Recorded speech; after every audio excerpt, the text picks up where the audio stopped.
You may want to double check. That's it. It does say advisory committee.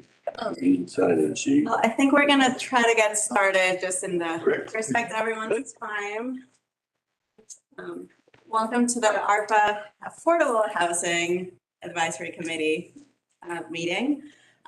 We do have a few people joining us online, so maybe we can do some real quick introductions before we get into the agenda. You should all have a copy. If not, there's a few more at the podium. And there's a sign-in sheet, please, if you can fill that out. I'm Alejandra Calva. I'm the Community Impact Administrator over at HCD, all things ARPA. And I'll just let the person. I'm Coral Rogers. I'm the ARPA Compliance Analyst for Housing and Community Development. I'm Cameron McLaughlin, ARPA Equity Engagement Coordinator inside the Inclusion Office. I am Paige Sego, ARPA Data and Outcomes Coordinator within the Geographic Information Office. Hi, I'm Dusty Hopkins. I'm just here with the public need to the community. I'm Wakia Lawson, and I'm just here to sit in on them. Marquita Swain, Housing Administrator for HCD. Kelly Gertz, ACC Mayor. Charles Smith, Vice President of Operations, Athens Area Habitat for Humanity. Evan Mills, Director of Development and Housing Programs for Advanced Behavioral Health Systems. Heather Benham, Executive Director of the Athens Land Trust. Rick Parker, Athens Housing Authority. Andrew Saunders, Interim Director of Housing and Community Development. Brad Griffin, Athens-Clarke County Planning.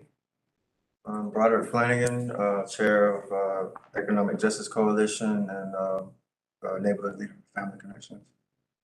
Welcome. And we'll just jump over. Alice, maybe we'll let you introduce yourself first. Alice Kinnaman, I'm a member of the Planning Commission and also of the GIC Stakeholders Committee. Perfect. And then we also have HRNA advisors for representatives from their team. So I'll let them quickly introduce themselves.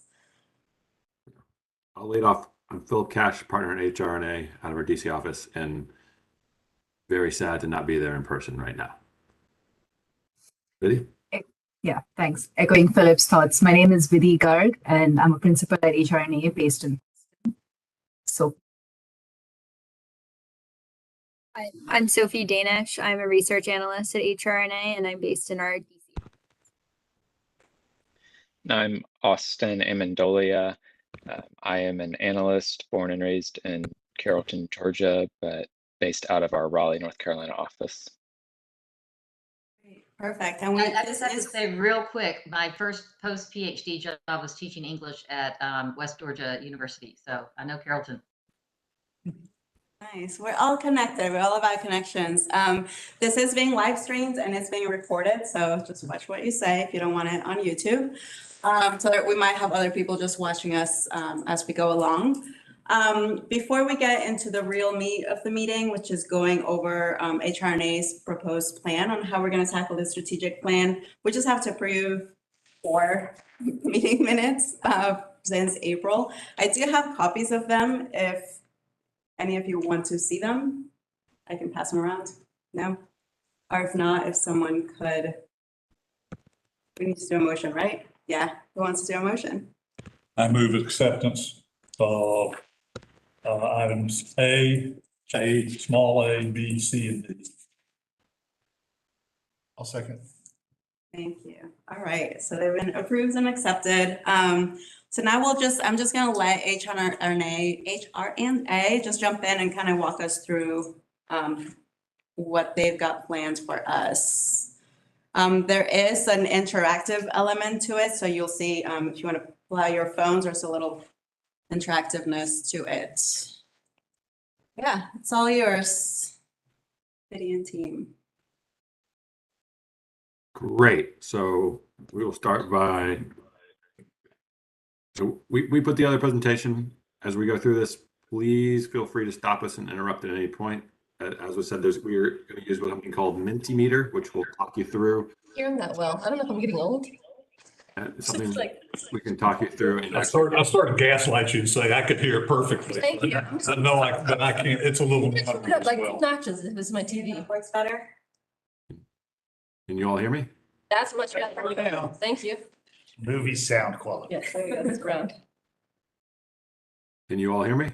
Yes. All right, sorry about that. So we're going to go through the presentation here. Please stop, interrupt any point in time. We would, happy to get into conversation and discussion. That's part of the point here. The presentation is really just to give us a format for having a conversation.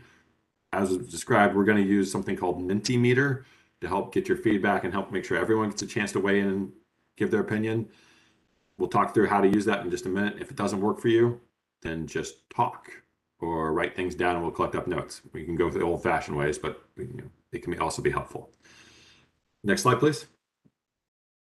So today we're going to do introductions, which we've started, talk a little bit about housing affordability and what we mean by that, go through an initial scan of the housing market in Athens and the county, introduce some of the housing tools we're going to be looking at and get your feedback on that, discuss our approach to stakeholder engagement, and then go through timeline. Really the point for this whole meeting is to introduce us and lay out how we're going to be approaching the work and get your all's feedback on that approach, and so we can start to make adjustments and work together to go through the process of putting together an effective housing plan.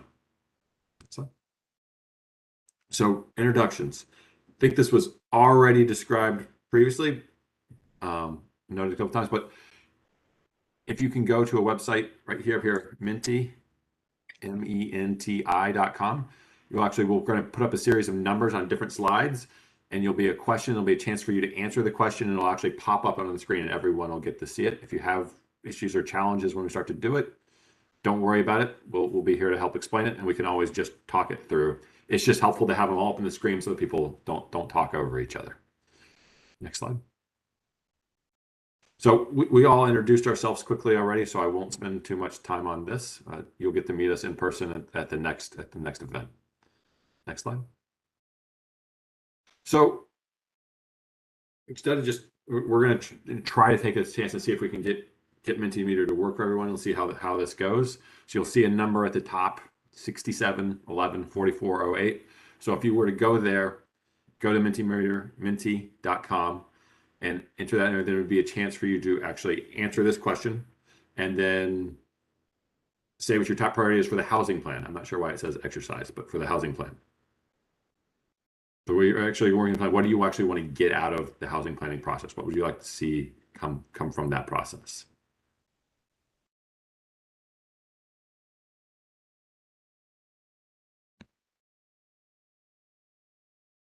Also welcome if somebody wants to come up. If somebody wants to raise their hand and just say what they're thinking verbally, that would be great as well.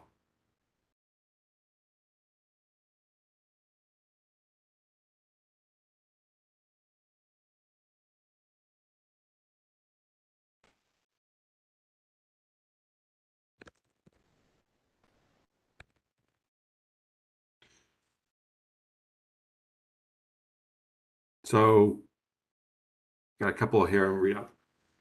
So Charles, I see your inclusivity and affordability. Charles, when you say inclusivity, what do you have in mind there? What do you mean by that? Can we say it out loud? Yes. So inclusivity meaning variety of housing options, And then zoning. Okay. And then Kelly, I see the comment of highlight high yield activities that will expand affordable housing tax. So am I understanding that right? Like, where is the opportunities are you going to get the most bang for your buck in terms of actually creating affordable housing? That's right. Right. So obviously there are a lot of things that we can do that will move the meter to some degree, but we need to be conscious of those things that are going to have the greatest net effect. And Paige, I hear the point on top priorities to have a shared set of goals. When you say shared, who are you thinking about shared among? Who needs to be bought into those goals? I mean, I think at all levels, like obviously the people in this room are very important, but hopefully we want that to align with what the broader community wants as well. And then Heather, I see realistic game plan. So there, can you talk about what the challenges are about realism?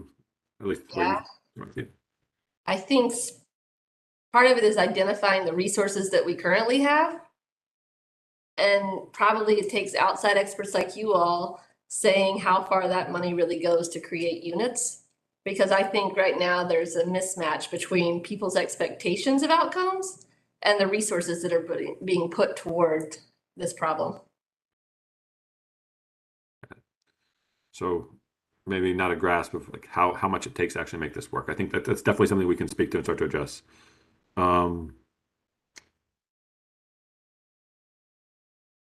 Then Evan, I hear a similar point. I think I see a similar point about like what are the available options for more affordability. And you said affordability and availability. Can you talk to me like availability? Is that a distinct point there? Well, I bring maybe a somewhat different hat to this group. My purview is mostly with individuals with special needs.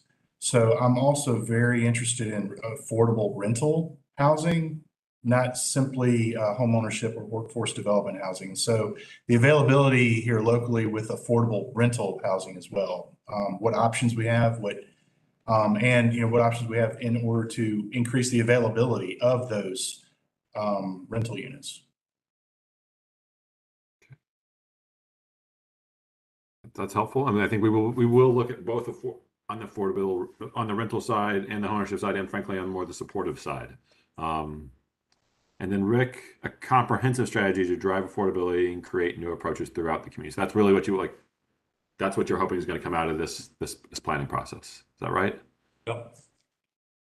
So I jumped around. I don't think I necessarily got every comment. Are there other goals or things like just putting it in your mind, like if we got this done, this would be a successful plan?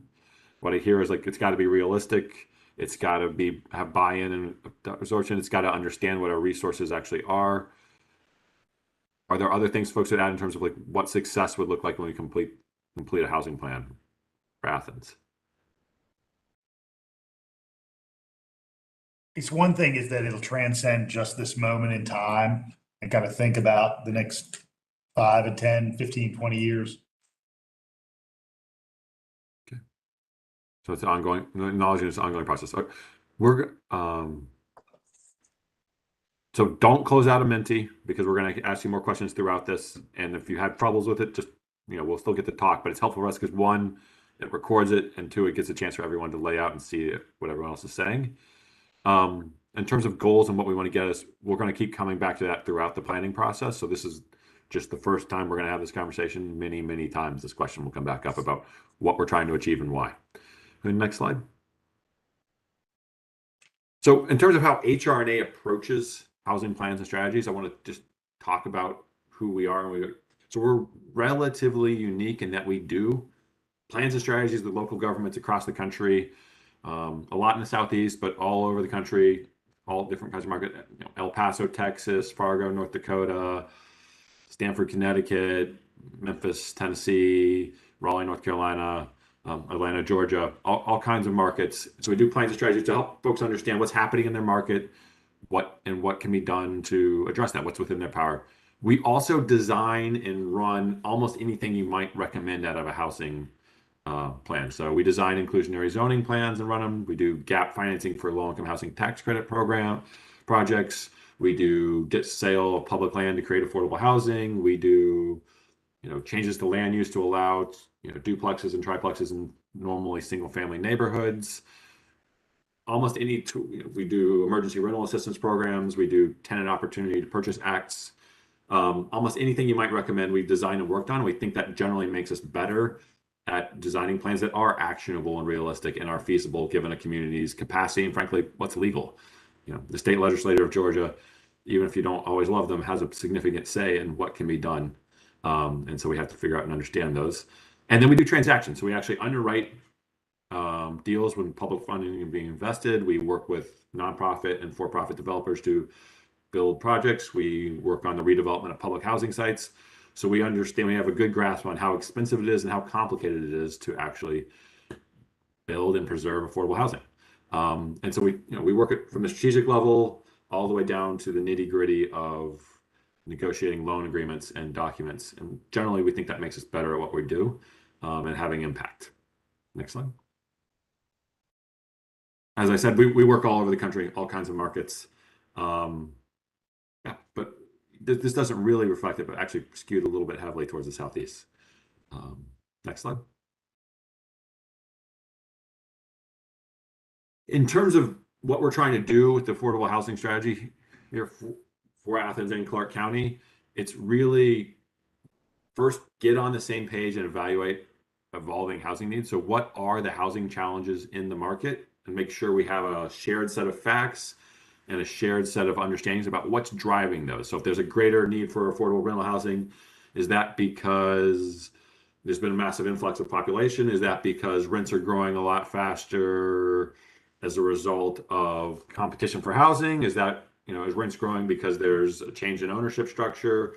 Or is the challenge on ownership? Just trying to get a common set of understanding what's happening in the market and why, so that we have a foundation for what where we're going to focus our priorities and how we're going to address it. It's hard to improve the market if you don't understand the cause of the challenges. It's also important to understand who's actually being impacted in the housing needs. So understanding who's bearing the brunt of that and where that's not equitable, and how that works. And then you all have, the city and the county, and to some degree the state, already have a number of housing programs, and there's also policies for housing development. We're really going to go through and lay out for you. These are what those programs are doing. This is how that's working, and this is how they line up with the priorities and goals you have set.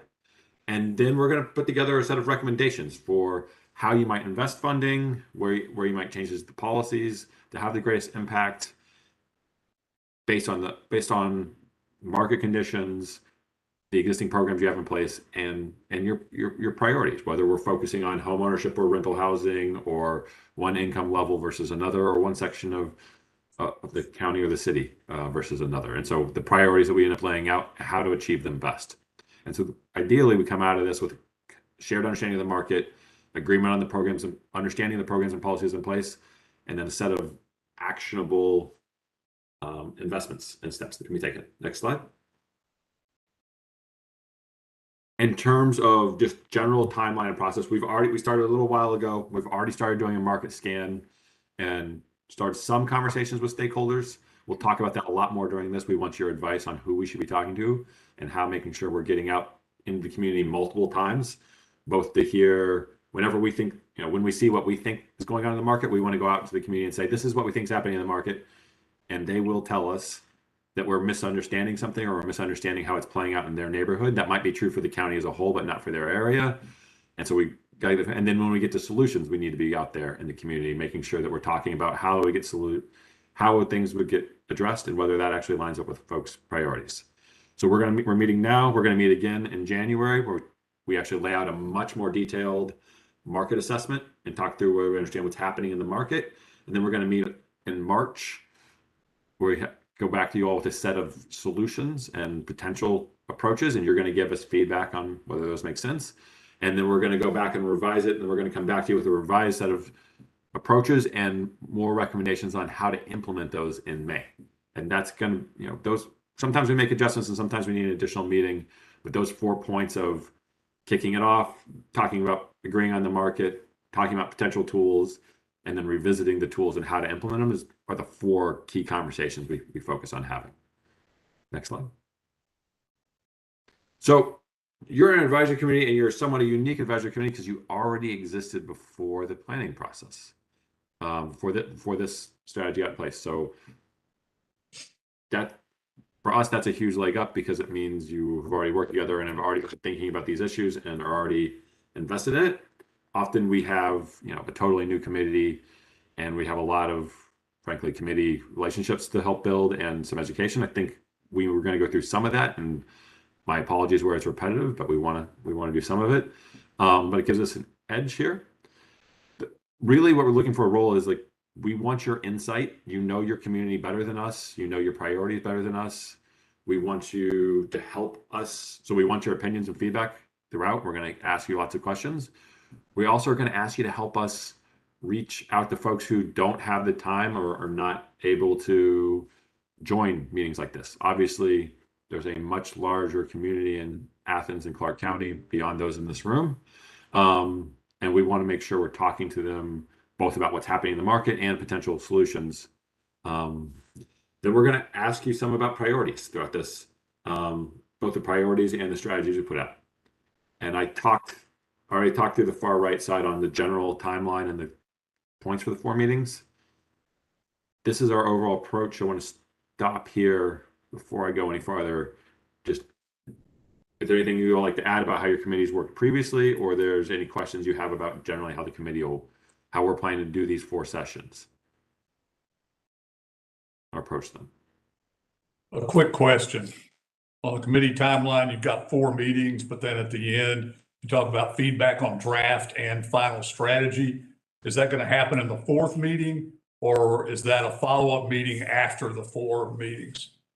So there's a couple ways that can go depending on how things are going.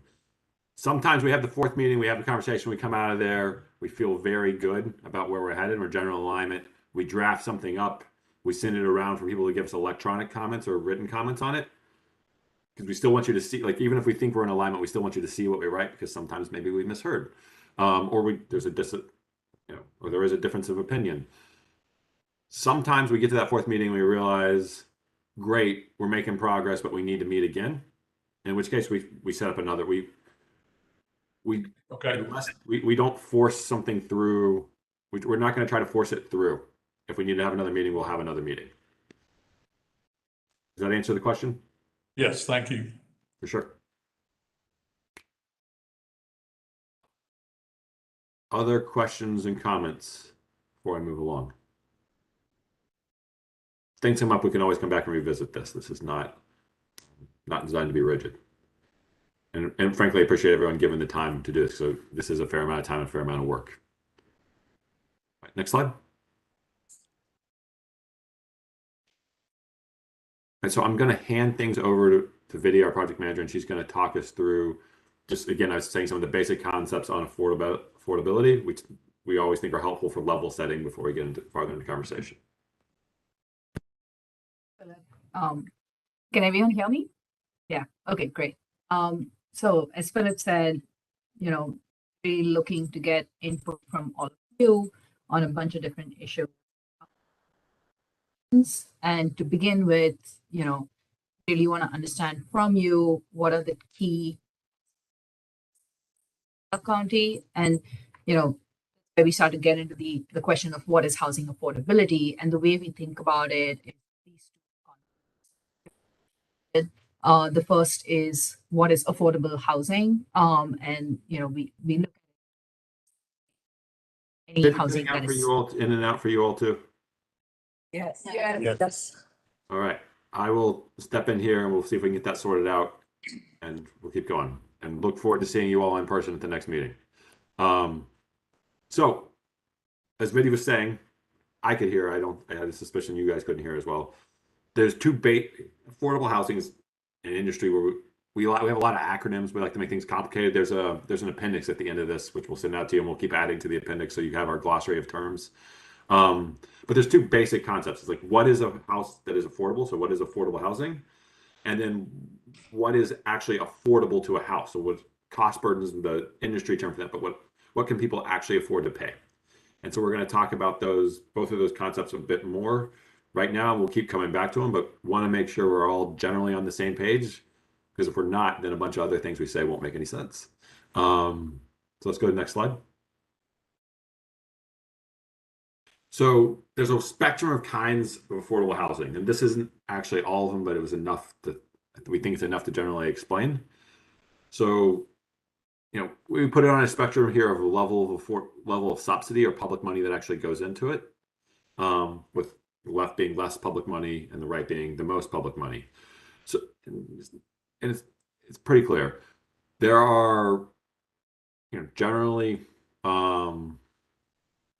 there are what's called low-income housing tax credits, or LIHTC, which is the most common way to build or create new affordable housing in America. So about 90% of the affordable housing in America being built is through the low-income housing tax credit program. And for the almost average person on the street, these look just like regular apartment buildings. And they generally, they serve households with lower incomes, but certainly households that have income, that mostly households that are working, service industry jobs, making, what we would call 60% of area median income, or think of it as like $30,000 or $40,000 a year. That's one area. Then there's public housing, which people think of as more deeper level of affordability, generally older and frankly in poorer condition because the government, and we as a country have not invested to maintain it. And then there are things like permanent supportive housing, and that's both housing that's affordable to rent, but it's also comes with services. So that's usually mental health services or otherwise. That's the capital H, affordable housing. That's stock that's actually getting public subsidy to be created. Then there's what we call market rate affordable or naturally occurring affordable. There's all kinds of different ways to call it, but think of these as single family homes or apartment buildings that are older or in less desirable areas that are they're affordable because they're less desirable and the market actually makes them affordable. In most places, and we haven't pulled all the data for Athens or Clarke County, in most places, the majority of your affordable housing is not your subsidized housing. It's actually the market rate housing that is lower priced. What this diagram doesn't get into is affordable homeownership, which we will care about and spend time on. But for this explanation, we're focusing on explaining affordable rental. But so there are both, there's lots of affordable housing. Most of it's not subsidized by anyone. It's just out there. Then there are different kinds of subsidy programs, which we'll get into in much more detail as we go into much more detail on more examples than the ones here as we go into different tools and approaches. Can we go to the next slide? So then there's cost burden, or what is actually affordable housing? What can households afford to pay? Generally, the standard for this is a household can afford to pay 30% of their income for it to be affordable. So 30% of income for their housing, and that includes everything: utilities, all the things that come with owning or renting the house. And after that, there's their income, and then there's what's affordable, and then there's their residual income that's left to cover them for all the other things that they have left to pay for, their food, their transportation, education for their kids, or otherwise. And so the importance on anyone who's paying over 30% is considered cost burden. So they're paying more than what they're supposed to be able to afford. Anybody who's paying more than 50%, so more than half of their income for housing, is considered extremely cost burden. And we really get focused on this because of the issues it has for residual income. As you're spending more and more of your income on housing, that leaves less of your income for other essentials in life. It also is what leads to housing instability, so people having to move, risk of homelessness, and just general vulnerability, low quality housing. It's why we get so focused on housing affordability. Is it's the number one cost for households, and generally it's the first thing out of their budget. So it determines their ability to pay for everything and meet all of their other needs. So when things aren't affordable, they really struggle otherwise. So we went through this concept of affordable housing and cost burden. We'll come back to them again throughout this, but wanted to spend a minute on them. The next thing we want to get into is when someone says they're focused on affordable housing, we get hired, or housing affordability, we have to spend a fair amount of time talking with them about what do they mean by that? Which policy goals or which issues are they really focused on? Because it's a broad term. It covers home ownership and access to home ownership and equitable access to ownership. It includes homelessness. It includes, the quality of housing. It includes being able to age in place.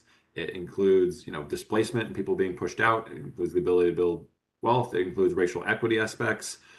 So what we want to ask, and there's no wrong answer here, but when you say we need affordable housing, or affordable housing is a priority in our community, which of these issues, and it may be other issues, are really at the top of the list? Like, what are the key issues you see happening in your market? And we'll go to the next slide. We'll have a Mentimeter, and we can start to see what everybody says.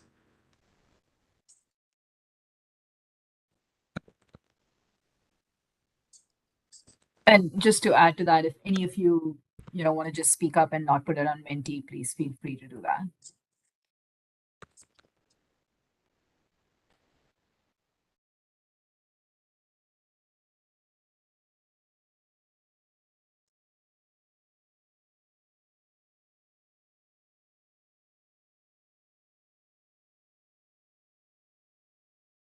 No problems. Housing affordability is not an issue. It's good. Most successful plan we've had. Oh, well, it is an issue.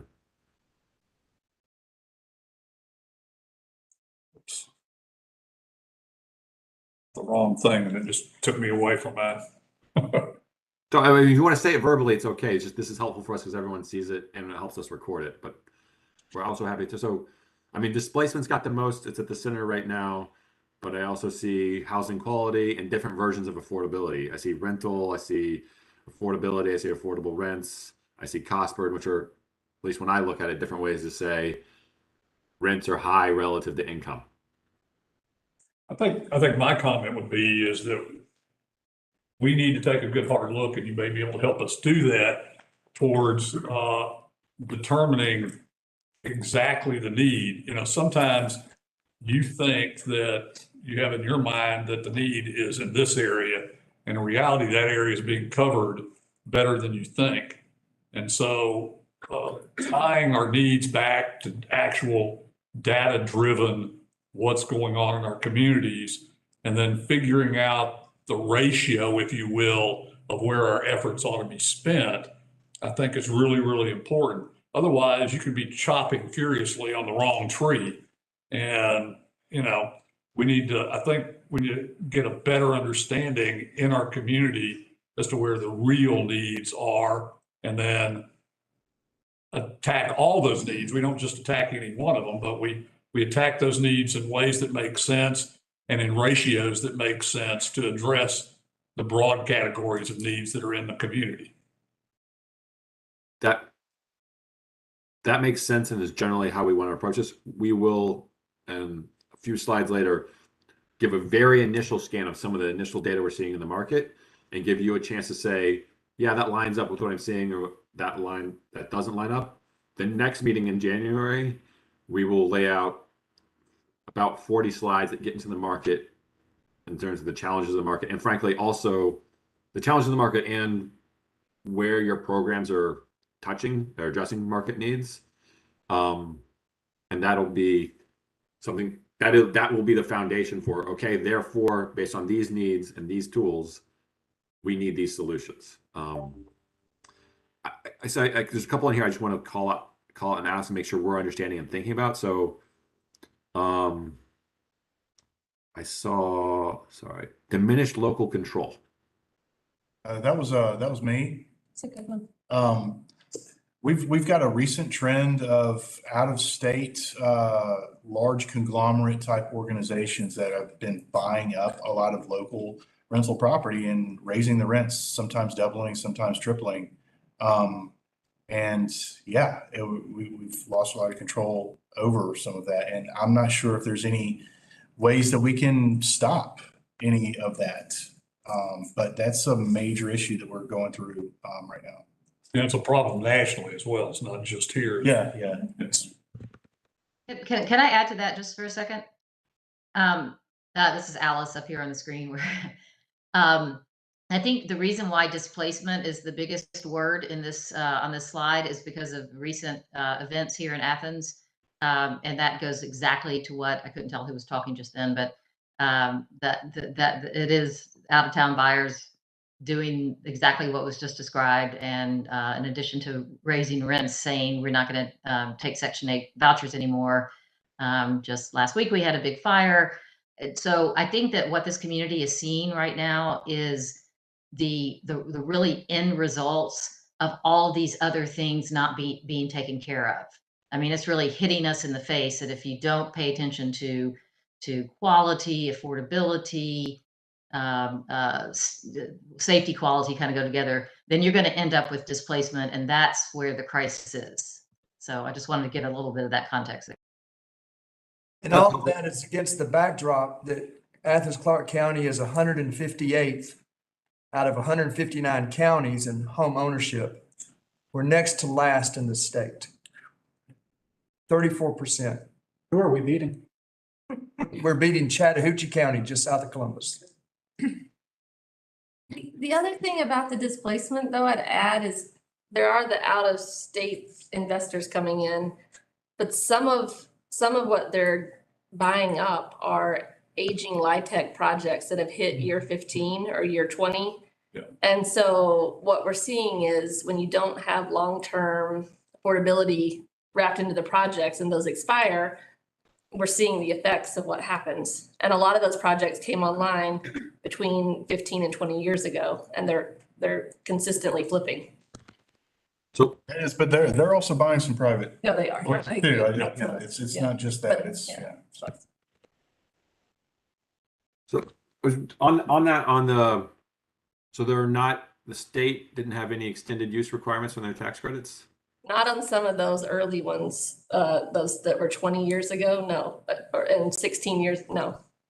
Yeah, generally now it's 30-year extended use on all tax credit deals, if you want to get them.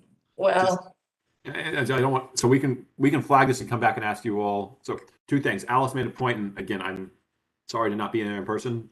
When you speak, can you say who you are so I can follow up? I'm not always tracking. Sorry about that. That was Rick Parker that was just speaking. Yeah, it's on me for not being there. We'd love to come and have a follow-up conversation on expiring tax credit properties and get a little deeper. We're going to talk more about who we interview and how to have conversations, but expiring tax credits, but also purchases of NOAA and raising the rent.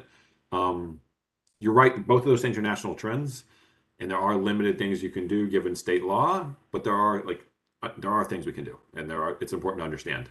I see the heirs property here. This is something we see a lot, but I want to hear how that's playing out in Athens-Clarke County. I listed that. This is Marquita. It is a big issue, I feel, here in Athens-Clarke County. The affordability of trying to work through some of those title issues and the cost that's associated with that as far as legal costs.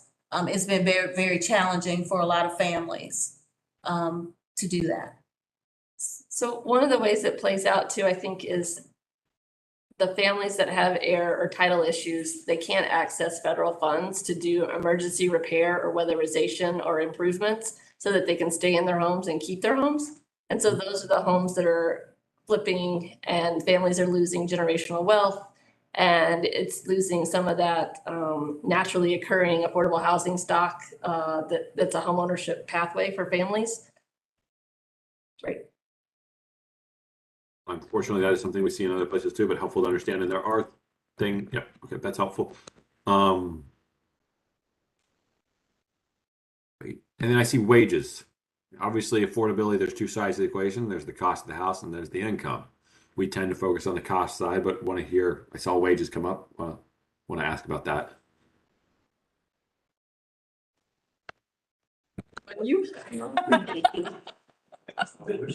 This is Kelly. I didn't place it, but we have very low unemployment in Clarke County, under 3.5%. But consistently, our poverty rate ranges between 25 and 30%. And so we've got a lot of working poor. We're working largely service industry jobs, making $9, $10, $12 an hour. And obviously that's contributing to this dynamic. This is Fred Smith. In addition to that, there are a lot of people who are not even in the unemployment equation because they're not participating in the job market and showing up and those type of things. So again, even though it says, and I used to work for the Labor Department, even though it says our unemployment rate is low, and it is, but again, there is a significant number of people who are not showing up in that number. And so in my job, I see them because I work in low income areas. And so I know how they're struggling, and again, they are at the bottom. And so I'm very concerned about in this housing study, what we can do to move folks that are in poverty to start to provide ways for some economic uplift so they can move, at least start to move up and out of poverty.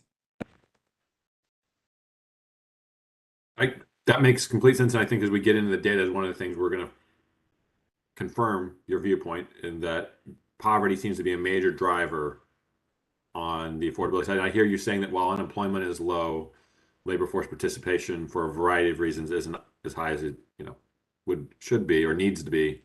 And so therefore people still aren't getting they're not getting the income because they're not getting wages high enough, and they're not getting the income because folks are not able to participate in the market, participate in work. At least that's what I'm hearing. Are there other, I heard the homeownership point. Are there other, before, and again, this is all stuff we'll come back to and talk more about. Are there other points that we want to spend time on, or you guys want to raise? We'll get into this a lot as we go on. Biddy, sorry. Yeah, I did, of course, if anyone wants to talk about something specific, but I did want to ask, I'm seeing affordable stock here, and whoever it was, if you can talk a little bit about what you mean by that.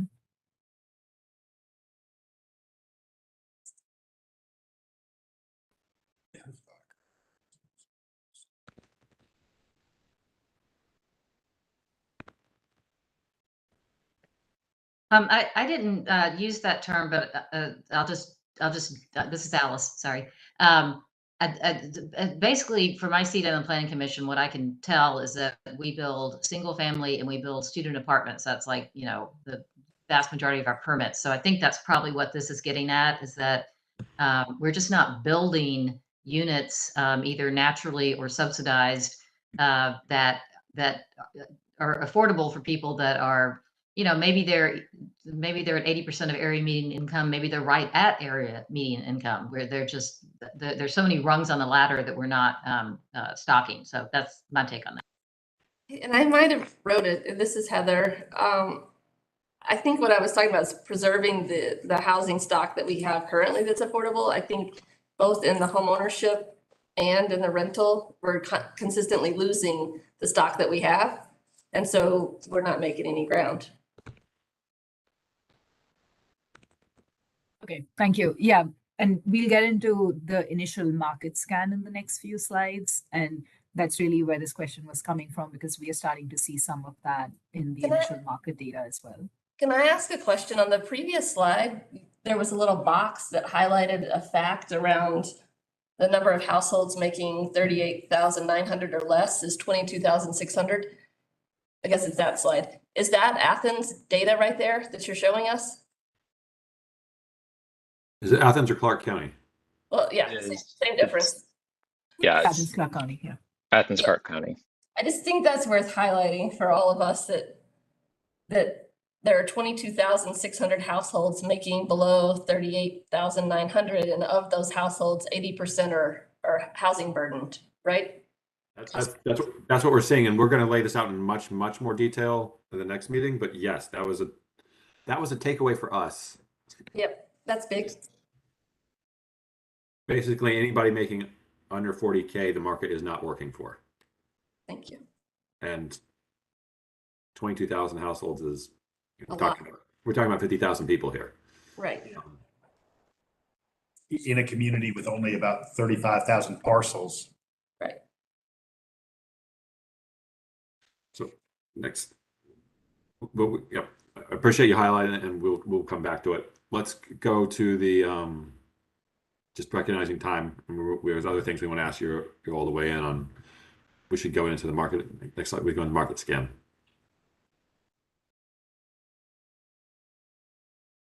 All right.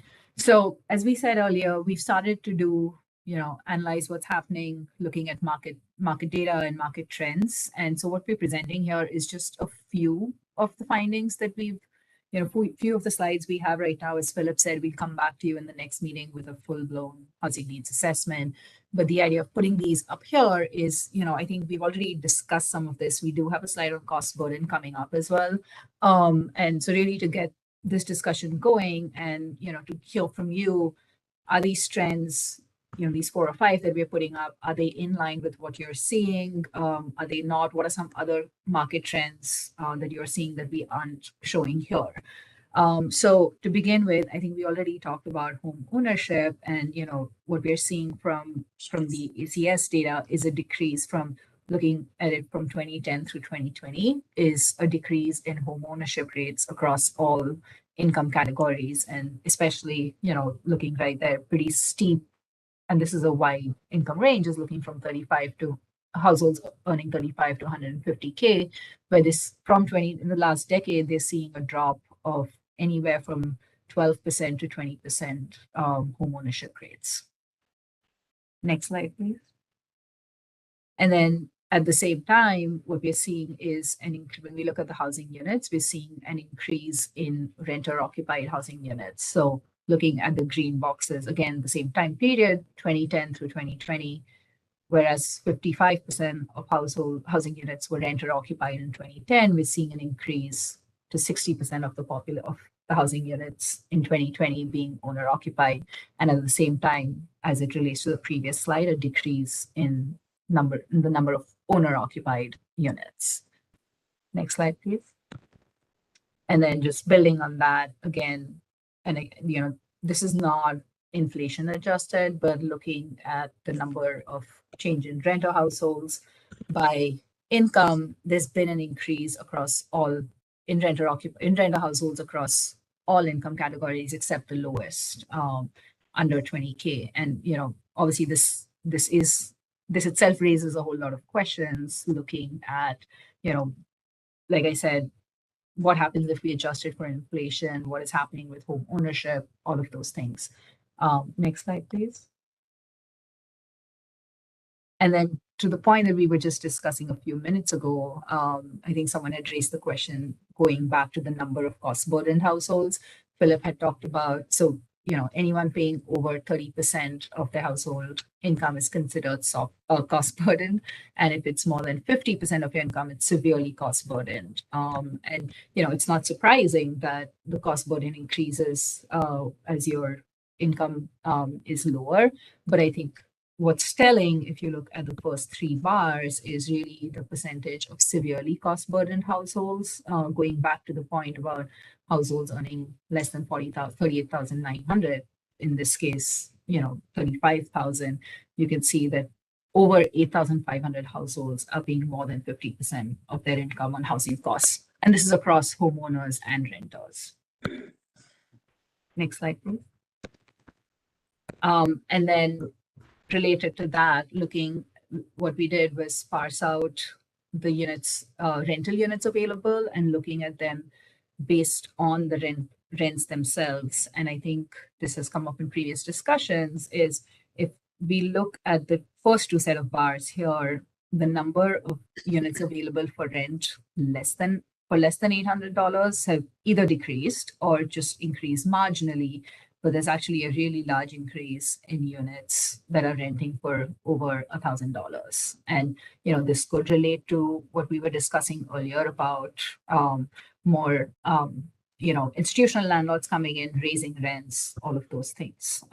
But this is really seeing the steepest increase, the units renting for over $1,000. Well, Yes.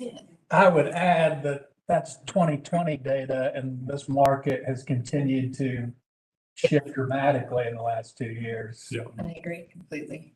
So it's probably even worse than what we're seeing here. That's only accelerated in the last 2 years. You're right, Andrew. And so we'll show rent data through through this year when we do the full assessment. The ACS data, we don't have good data going farther out, but we have other data sources that will let us show that, in fact, not just as it continues, as probably, if you're following the rest of the country, it's probably accelerated. Fortunately. Yeah, we don't have that in here, but we were looking at the growth in rents over the last 10 years, year on year. And that's exactly, I think, Andrew, it was you that pointed it out. You're right. It's really in the last 2 years that it's increased tremendously. All right, next slide, please. I think next is the Menti. Can you hear me, Austin? Next slide, please. Yeah, thanks. Great. So, like I said, these are just some of the trends that we're beginning to see. We'd love to hear from all of you. What are, I think you already pointed out, obviously the last 2 years have seen a significant increase, but what are some other housing market trends that you've witnessed in Athens-Clarke County? Who is most impacted by these trends? If you can, again, if you want to do that in Mentimeter, great. If you want to just raise your hand and speak up, I'll be happy to have that conversation.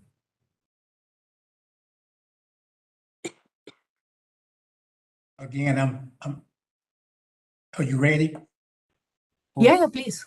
Okay, I'm Fred Smith again. I think again, low income Black folks are impacted greatly by these trends because as again the rents go up and you can't afford them, so you're pushed either into homelessness or into semi-homelessness. And I think there's maybe a distinction there where maybe you living in somebody's basement or living with a family, or either having to look for somewhere to live outside of the county. So I think particularly low income minorities are impacted greatly by this trends. So it's not just the trend, but it's also where it's happening. It's not, yeah, it's concentrated. Who's getting hurt is concentrated.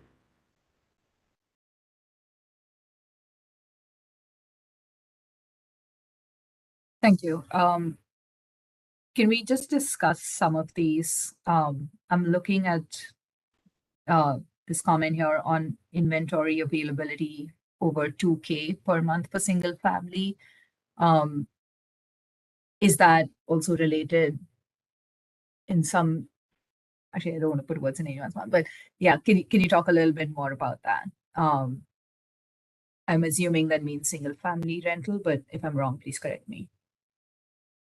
That was Gussie Hopkins that put that one in. And yes, I actually searched for months, just trying to find a place for our family after we sold our home in another area. And we don't have an income issue, and we still had problems locating a place.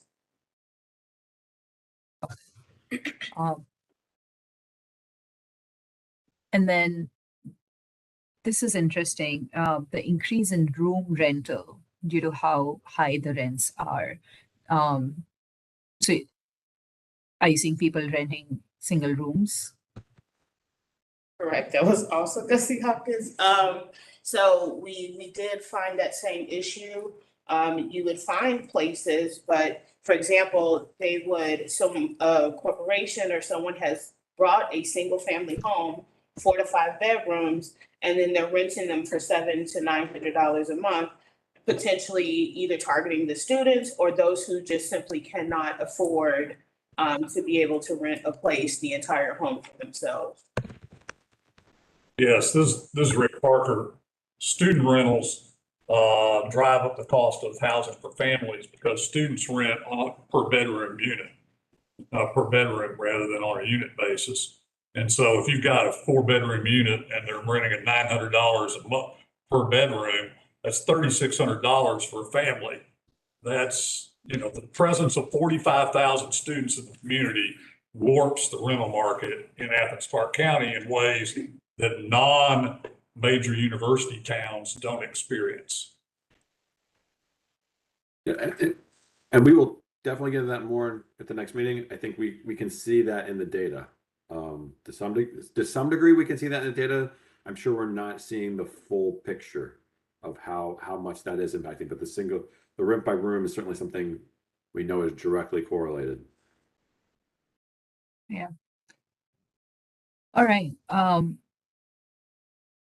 Does anyone have anything else that they want to share on this before we move on to the next section? I've just got I just realized it's almost 2:30, so trying to move along. This is Coral. Sorry, I'm not actually part of the advisory committee, but I wanted to add to what Mr. Smith was saying about the inequity in, and how these prices are affecting the populations in Athens. And I manage the eviction prevention program, and about 75% of the people who have, applied for that program and received assistance have been African-American or Black households in Athens. So I think that really speaks to where that need is and who's feeling that the most. Thank you. Thanks for that, Corey. That's good to know. And I think we'll look to follow up and to the degree you have data, we want to see it. We want to understand. This is Kelly Gertz. Something I didn't write down, but that's notable is that, while we're very challenged here, there is construction that continues to occur in Clarke County, where some of our adjacent counties have essentially ground to a halt in any housing construction. And some of them don't have any multifamily housing options, whereas they're increasing the workforce. And so we're providing sort of a housing center for some of our neighboring counties, Jackson County, that's on Interstate 85, for example.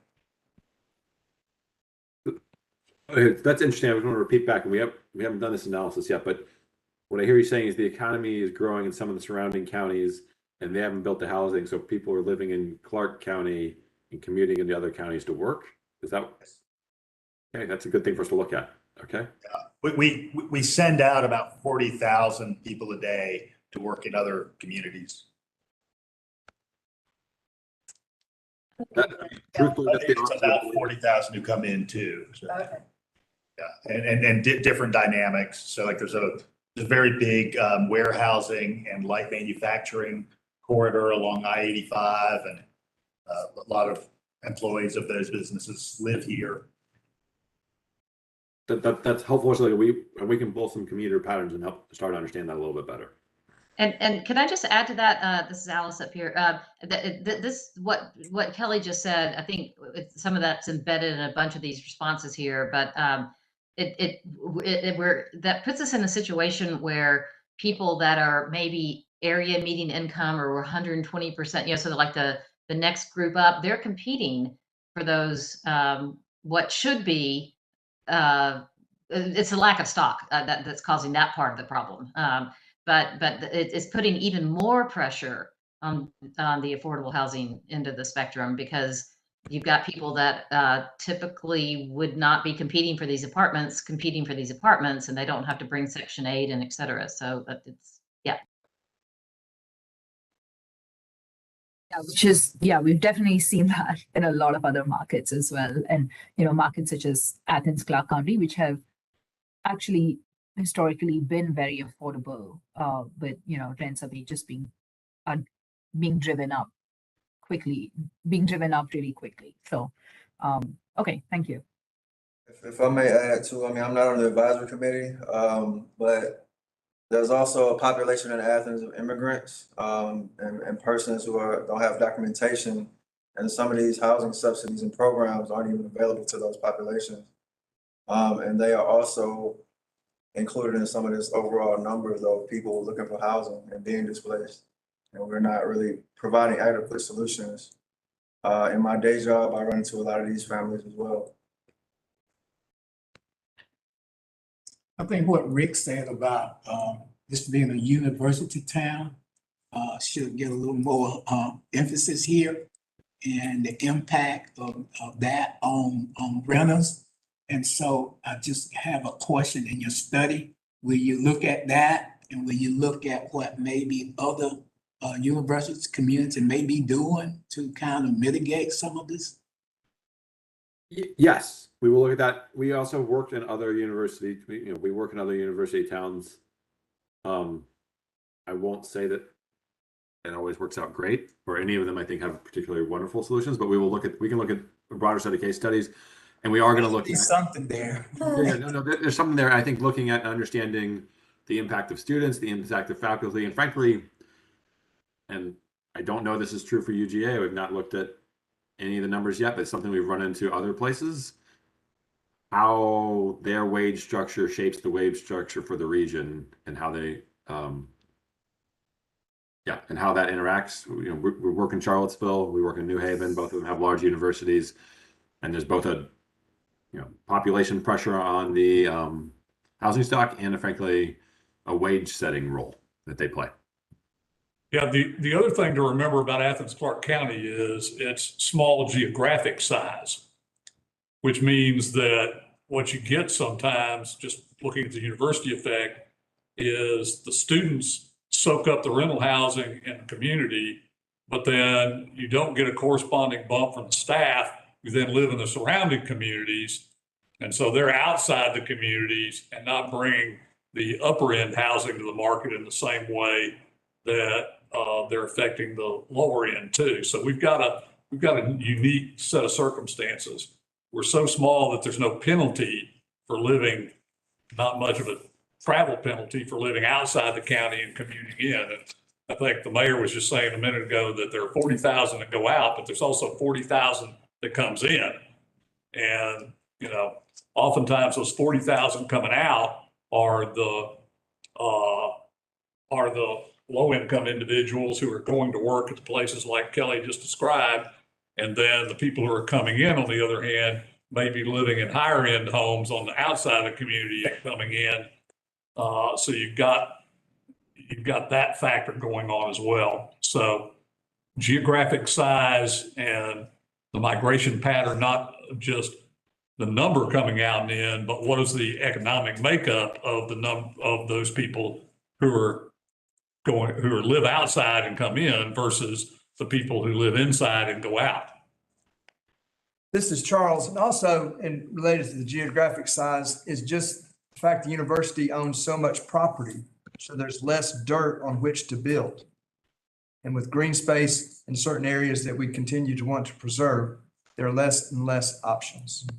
And Kelly, what percentage, or maybe you know this, Brad, what percentage of land in Athens-Clarke County is off the tax rolls? Roughly at the present time, it's a really high number. It's a big number. 30 to 40% is what I 30 remember. is what's in my mind. I'd have to confirm that. Yeah, maybe mid-30s or something. But yeah, there's a very high percentage of the land in Athens-Clarke County that's off the tax rolls. And we are the smallest county in Georgia. Yeah, geographically, we're the smallest county in the entire state of Georgia. Smallest county, and they took a third of it. Yeah, so that presents some cost and pricing problems as well. Dirt is not cheap in Athens-Clarke County. So the ability to develop, that's another obstacle you'll run into. The ability to develop affordable housing gets a little problematic sometimes because a big part of any housing is the dirt it sits on. Yep.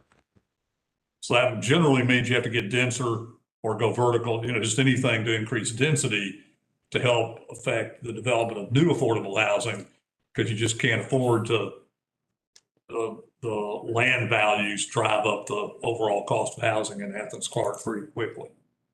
It also has something to do with zoning at some point too. This is Tim Denson, and going to the question of who's impacted, I agree with everything that's been said, but I think another one is, this community relies economically a lot on our creative class, specifically artists and musicians, who that creative class has been kind of built by the affordable housing that's been around downtown and how that kind of created a very large creative scene. And that is being basically squashed and made untenable for those same creatives to actually be able to afford to live around there. So this is extremely helpful and will guide some of our analysis for January. I imagine it for the January session we'll have even more points raised, and frankly, probably more points we need to dig into and following it, which is normal and helpful. But this is extremely helpful, and we can start to dig into some of these points and be ready to talk about them in January. We go to the next slide. Yeah, thank you. So I think someone mentioned zoning, and I feel like you were just teeing us up for the next section. So thanks for that. So once we, I think Philip mentioned this earlier, once we, are done with the housing needs assessment, we're going to talk to all of you about it. What we're going to do is start to identify what are some tools that we could deploy in Athens-Clarke County. And what we've found typically through our previous work is that those tools fall into three broad categories of land use, subsidy, and tenants' rights.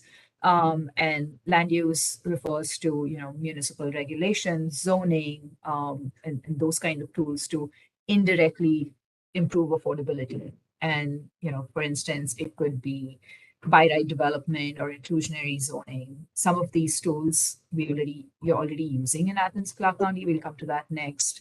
On the subsidy piece, the subsidy tools are more direct tools to improve affordability, and those could either go towards lowering the cost to develop and manage housing. So whether that's gap financing, or, land sales, public land sales, or it could be to help households, to improve households' affordability, whether it's rental assistance or down payment assistance for home ownership. And then finally, on the tenants' rights piece, it's usually laws and regulations that, are helping to improve existing affordable housing, improve housing stability, and protect current occupants. So can you go to the next slide, please? And then based on what we are seeing currently in Athens-Clarke County, we've started to list what tools you're already using and categorizing that. May not be a perfect categorization, but, we see land banking. We understand that you're about to vote on by right zoning for ADU. Of course, there's a number of subsidy programs, whether that's gap financing, community land trusts, rental assistance, down payment assistance for homeowners, and home repairs and renovation assistance as well. And finally, on the tenants' right piece, there's housing counseling, there's homelessness prevention and support as well. So that's what we're going to start looking at. What are some of these tools? And, going back to a point that Philip made earlier, what can we legally implement and use in Athens-Clarke County? So what we'd like to hear from you, can you go to the next slide, please, Austin? Is, what are the housing tools that you think are most important for us to explore through this process?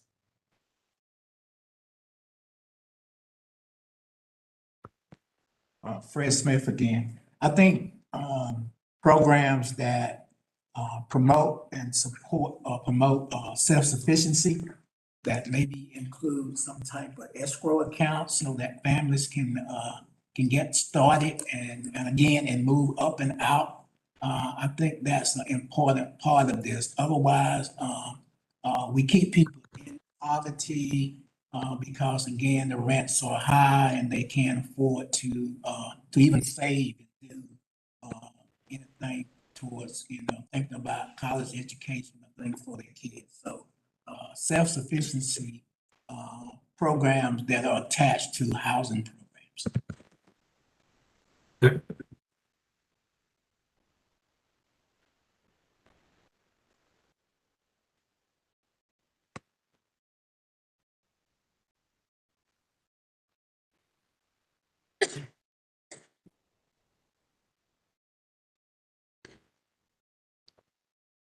When we say missing middle, are we talking about middle density? So like 2, 3, 4, 5, 6, 7, 8 unit properties, or are we talking about middle income?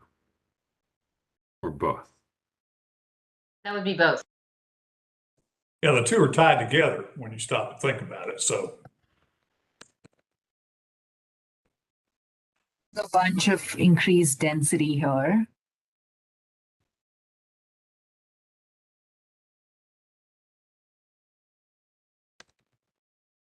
Yeah.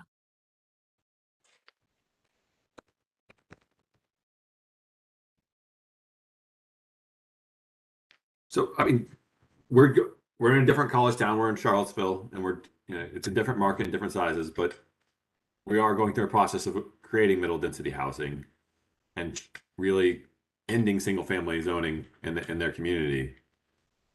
I think, we're doing a lot of analysis on it. We believe it's going to have a lot of benefits for them, both on affordability and frankly benefits for their economy.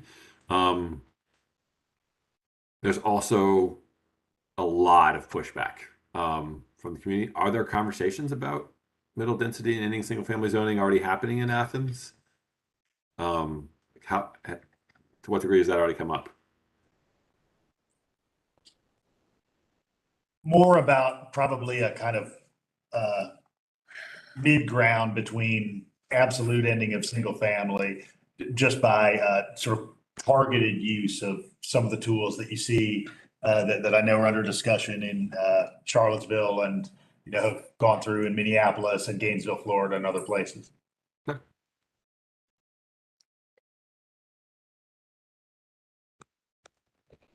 So did we hear you say that there is support for greater density without, going to the extreme of just abolishing single family zoning altogether? Yeah, I mean, there's still a lot of NIMBY pushback. I mean, it's just a phenomenon in the States. I mean, it is what it is. Everywhere. But yes, there is a growing interest in that arena. Yeah, I think there's an interest in it, but also a concern that when almost when it becomes like new creative type housing, when you stepping outside the regular way of doing things, that largely oftentimes it impact minority communities who are impacted greatly because maybe they don't have the ability to lobby and fight back. And so again, and sometimes that can fuel gentrification.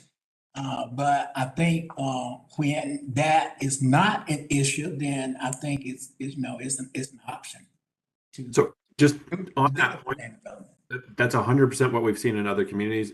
And again, going back to Charlottesville, what we've done and what we are doing in process of doing in Charlottesville is we are looking at upzoning, we're ending single family zoning, but we've identified sensitive areas within the city. So areas that are majority minority communities, areas with generally lower incomes, where they're not going to be able to, they're likely to be displaced if we allowed for upzoning, and restricting the degree of reinvestment and development that can happen there, unless the existing owner occupant participates.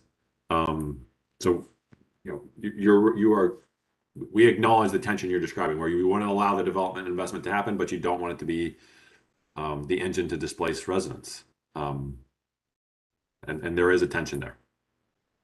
And there's a historic, I think that's been the history of what's happened here in the past. So it's something that people have seen already with multifamily zoning in traditional African-American neighborhoods as a way to drive student investment into those neighborhoods. So it'll be touchy.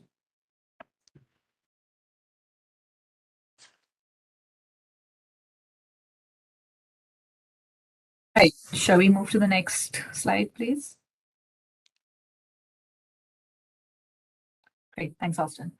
And so, as we had said earlier, we'll come to you with that set of with the set of potential tools to get your take on it, and then use that to develop the strategy. And this is just a snapshot of a strategy that we developed in Stamford. So it's just to show you what it's going to look like. So for instance, here in Stamford, they were looking at growing their affordable housing trust fund, and they had two sources, and the second column here is where we were recommending other potential sources, new and expanded sources to grow their affordable housing trust fund. And so whether that's property transfer, there could be taxes, or general fund contributions, ARPA funds, things like that.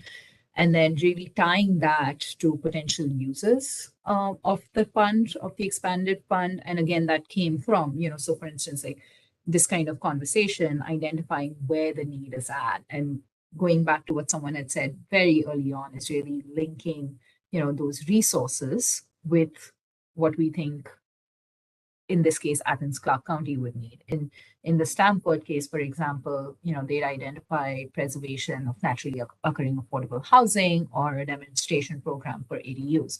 It's not necessary that any or all of that might be relevant to Athens, but that's, it's really about tying together those resources and what are the potential uses for that. So that's just to give you an idea of what our recommendation would look like. Next slide, please. Stakeholder engagement. All right. So throughout this process, what we've designed is our stakeholder engagement process really is these 5 pillars, one of which is all of you in this room, the advisory committee. And, we describe what we're looking for from you. We'll be coming back to you several times throughout this process. But of course, a big part of it is hearing from the community. So, we'll do that through public meetings, stakeholder interviews, also meeting with town leadership. And we want to make sure that we are sort of meeting people where they're at and getting out into the community as much as we can, and which is where the community ambassadors pillar comes in. And these are really community liaisons that we're looking at, who are already embedded in the community, working with different neighborhood groups across the city with different, so there's a geographic spread there, a geographic coverage there, as well as maybe special populations of focus, things like that. And that's really with community ambassadors being present at neighborhood meetings, it's really going to help us supplement what we are hearing or complement what we are hearing in the public meetings and the stakeholder interviews, and therefore inform all throughout the process the housing needs assessment and the tools, and finally, of course, the strategy. Next slide, please. And so in terms of working with the community ambassadors, and what we'll do is HRNA will prepare the materials. And in the past, they've been one-pager explainers or presentations that the community ambassadors can actually use and present at these focus group meetings or public meetings or webinars, wherever they're at, wherever the community is. And we will be there, we will be present at some of them as well, to support that. We would like your input on, who are some of these potential. We've started to prepare a list of these potential community ambassadors, but we'd like your input on who are the community groups, who are the leaders out there that we should be engaging with. Next slide, please. Once again, if anyone wants to just speak up. We've already spoken with the neighborhood leaders group. I don't know if Terrace is here today, but we've spoken to them. They've given us a good idea of the lay of the land, and we're hoping to continue working with them.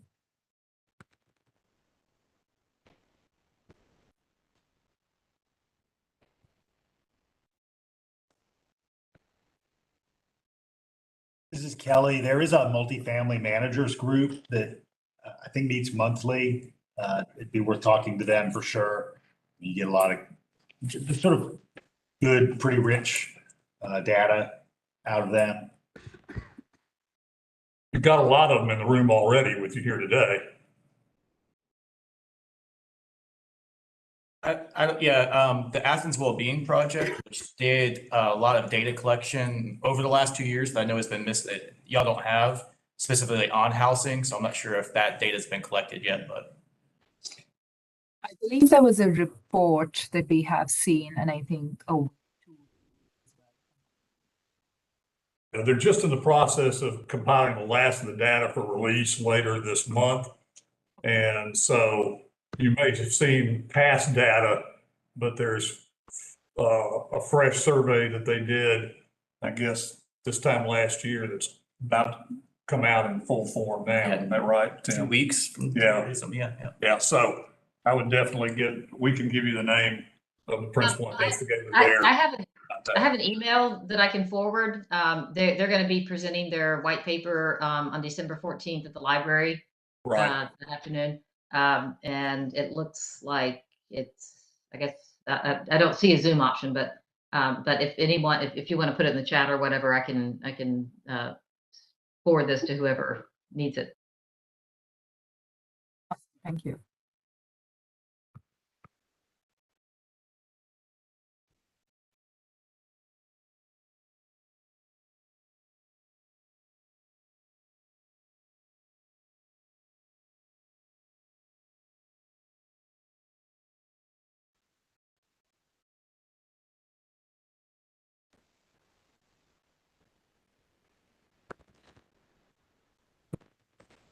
And I'll add a couple of the other groups that we've been thinking of reaching out to is, of course, Athens Pride and Career Collective, for example, some of the recovery communities as well, that housing is a big issue within there. Some of the immigrant reaching groups like Dignidad Inmigrante and Casa de Amistad. They're not quite listed up there, but they're on our list. We're kind of just hoping that we could get, there's always names that y'all can think of that are not always top of mind for us.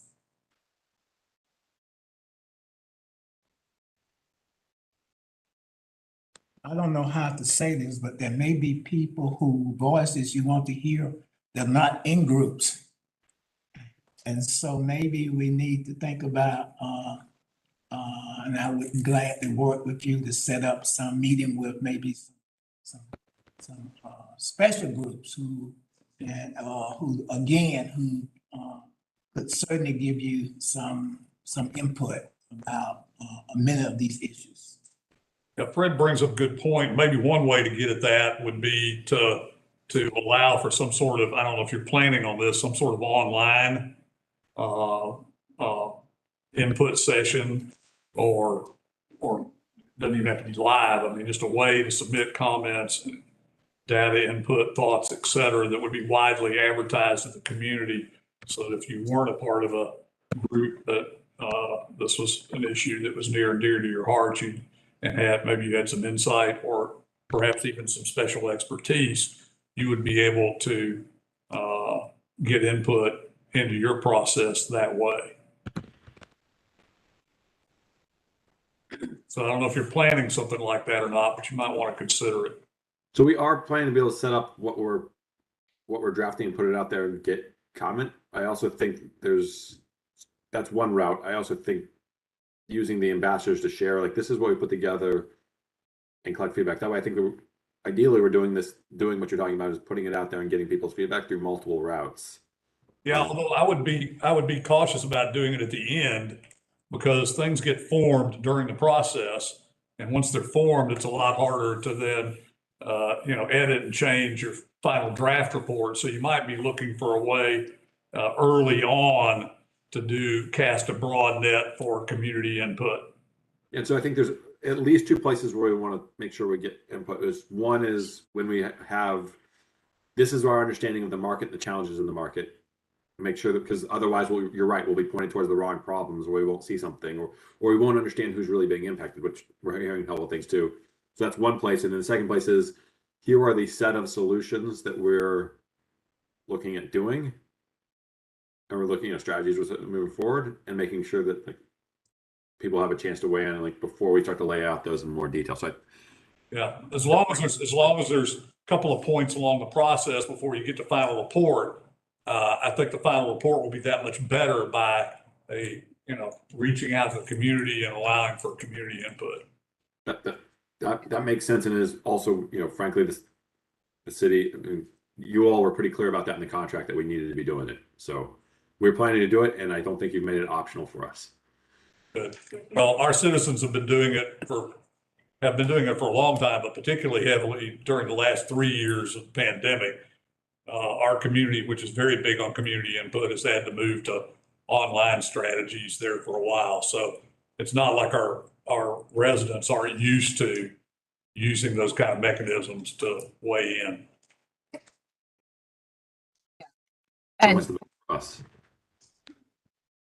I think, Philip, you already said this, but, in addition to creating an opportunity to get feedback throughout the process, to get comments throughout the process, also creating multiple opportunities. So whether it's online, in person, all of these things, capture as much community feedback and input as possible. And I don't want to speak for Alejandro, Andrew, or anyone.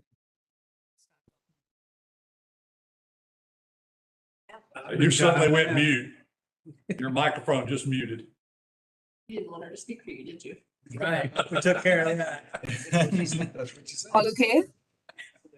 Yes. Yeah, we can hear you now. Yes, and that's 100. I'm gonna have to fix WebEx at my end. But so I was saying that I don't want to speak for Andrew and Alejandra, but we did talk about creating a landing page for this project on the website. I think you already have an ARPA website. So that could be another space where we create that that opportunity online for community to give input. Great. Is there anything else on this that anyone wanted to share? I think the community input would be a way also for you to maybe get some buy-in from people who, again, all in may not participate in the process. There's a lot of folks who doubt these type of process and these studies, and they're gonna think that, here we go again, what happened with the last study and how is this gonna help me? So if there can be some assurance along the way that there would be something meaningful that would come out, then that would be very, very important.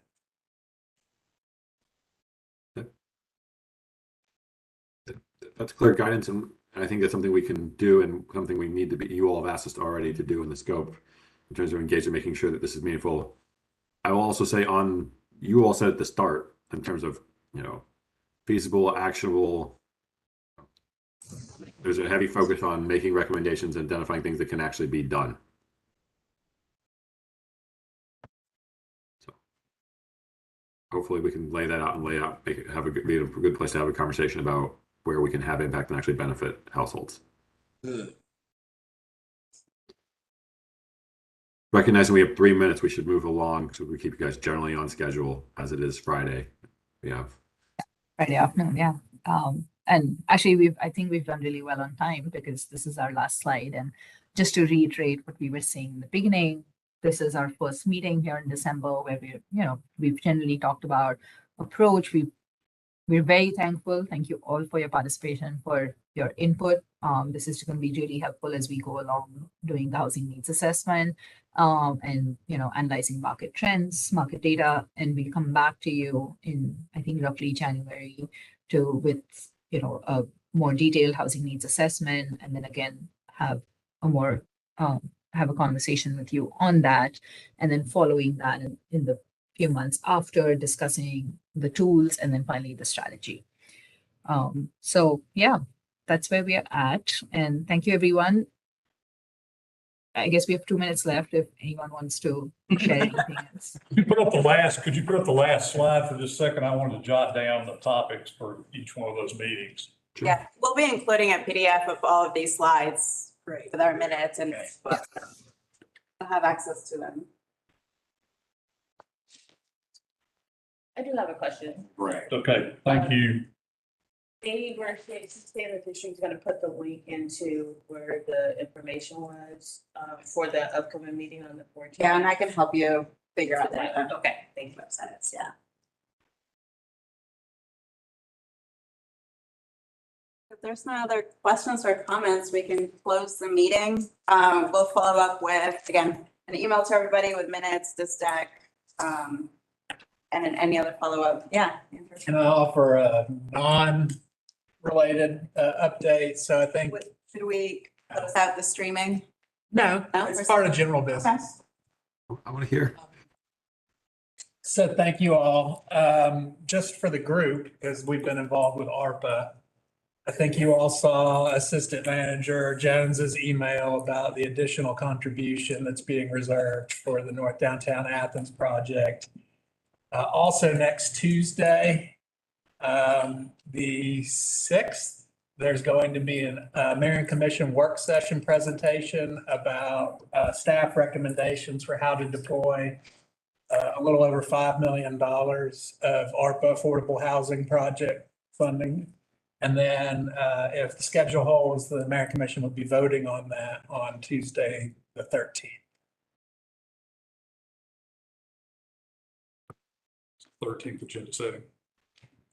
We're sort of crunching 3 meetings into this month. Yeah, I know December gets weird trying. So we don't really have an agenda setting meeting. We don't have any business on tap for January.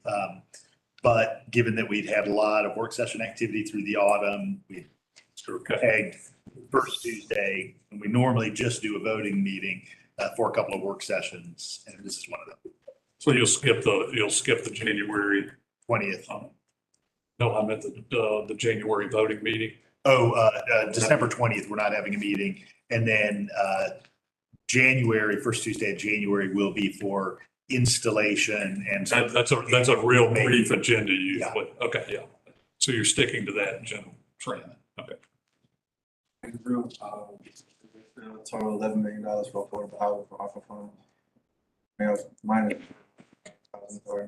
So there's $11 million total that the Mayor Commission have allocated. However, approximately $6 million have already been designated by the Mayor Commission for either the North Downtown Athens project or this initiative. So that leaves about the $5 million delta that we'll be recommending.